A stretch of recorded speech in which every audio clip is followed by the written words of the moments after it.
Hi, everybody. This is Silvio Canto in Dallas, Texas on Sunday, February the 22nd. And welcome to our commentary. Well, I have a post over at the American Thinker today talking about the Chicago Bears, the NFL team, and the very real possibility that they could be moving out of Chicago. Now, their name is probably not going to change. They'll still be the Chicago Bears. But there's a very good chance that they'll be playing in Indiana, right across the state line.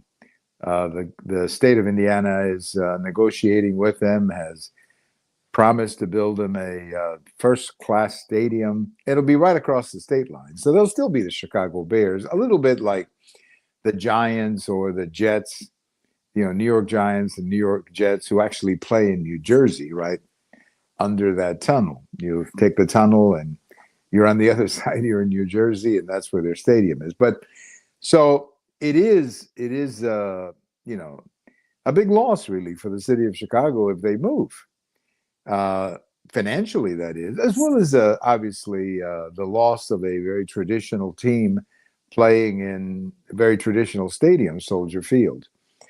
And really, no one should be surprised about the city of Chicago losing a sports team. Again, they're not going to lose the name. They'll still be the Chicago Bears, but they're not going to be playing in Chicago or a stadium in Illinois. No one should really be surprised because the city has been losing a lot of businesses. The state is in very bad shape. The state of Illinois and the city of Chicago even worse. Basically, they don't have any money, so they cannot compete with Indiana on across the state line. The state line, Indiana is doing quite well, of course. So it is sad, but in many ways, it's a reflection of how bad things have fallen in the great city of Chicago.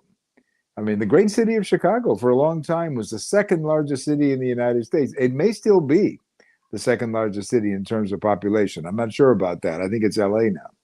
But still, the idea that they would lose a sports team because they're going to Indiana over the state line, over the total incompetence of the local government to be able to make this arrangement with the Bears, and the governor too.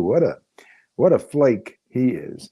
So look, all I can tell you is that I hope somehow they manage to keep the Bears in Chicago, but I wouldn't bet on it. I think it's very likely that the next time the Cowboys, maybe not the next time, but in a couple of years, when the Cowboys go to play the Bears, they'll be playing them in Indiana, not in Soldier Field or somewhere in the Chicago area. And that's just the way it is. That's what happens to a city that is extremely poorly run by a totally incompetent mayor, maybe one of the worst mayors in the country, and honestly, not a much better governor.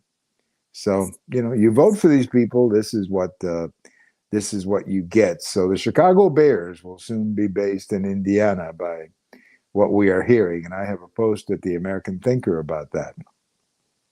Well, Team USA won the gold medal today. Early in the morning, got up at 7 to watch the game. Great game, by the way. Went into overtime. The Hughes, I forgot his first name, but Hughes is his last name, scored a winning puck and goal, and they won the game 2-1 in overtime. It was a very good game. I mean, there were times when you thought Canada was going to get the puck in and actually win the game in regulation. But then one thing led to the other, and they went into overtime, and again, the United States won. So congratulations to the American guys for winning. I love the patriotism of these players. I love the way they stood up for the national anthem. I love the fact that they're waving the flags. What a great moment that is. That's something that we should be celebrating. And this victory against Canada came on anniversary number 46. Now, if you're old enough to remember this, anniversary number 46 of that great game when Team USA defeated Team Soviet Union. That was back in 1980. That was a different time, of course, because you had the Soviet Union, and those Soviet teams back then were the best. And they were the best because they were like professionals playing against a bunch of college kids, because back then they didn't let the professionals play, for the Americans or the Canadians. So it came on the 46th anniversary of that game, a game that I remember.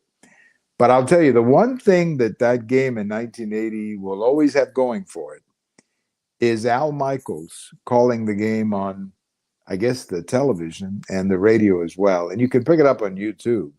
You can pick up the audio of that game when he counts down the last 10 minutes, 10 seconds, an absolutely marvelous game. So all I can tell you is that this was a fun morning to get up. I got up early today because I wanted to watch that game. And, well, they won.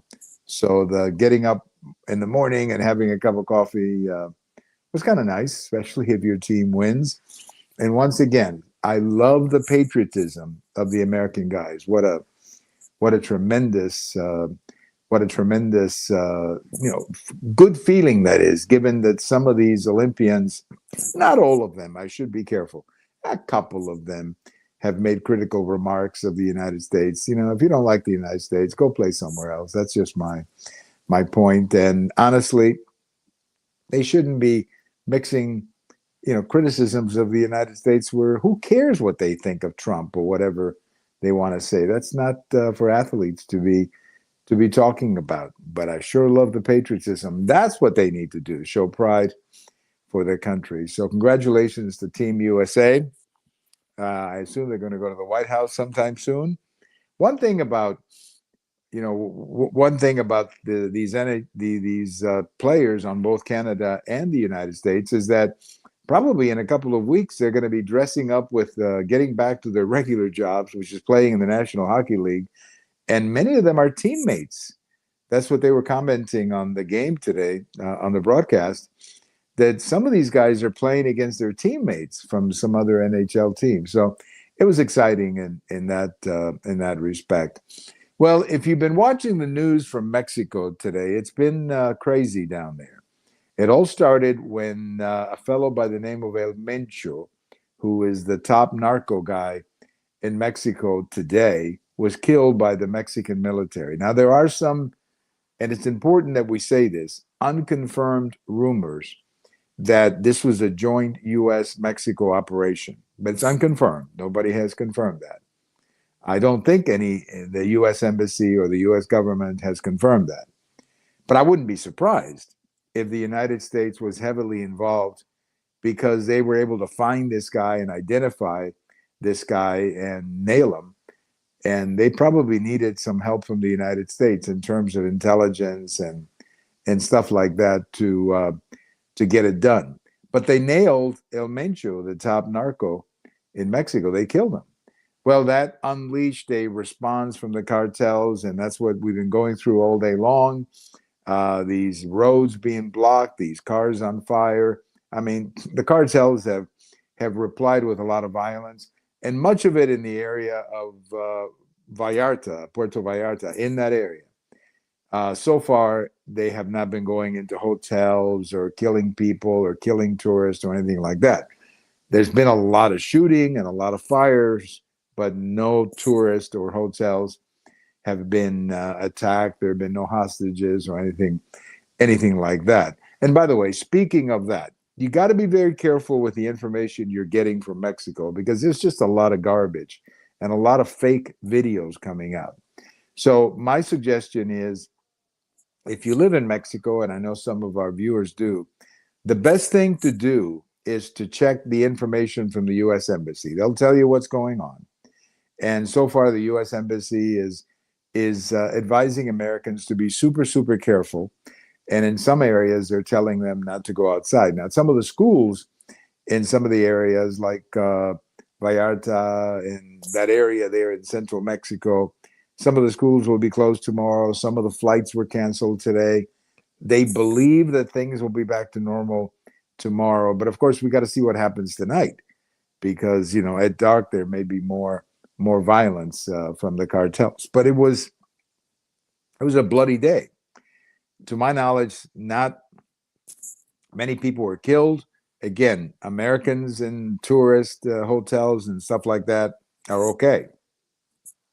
They're probably just a little scared, watching from their balconies all the shooting and all the fires going on. But again, if you're Mexico, this is not something you want to see, because it scares the tourist, and obviously you need the tourists to come back.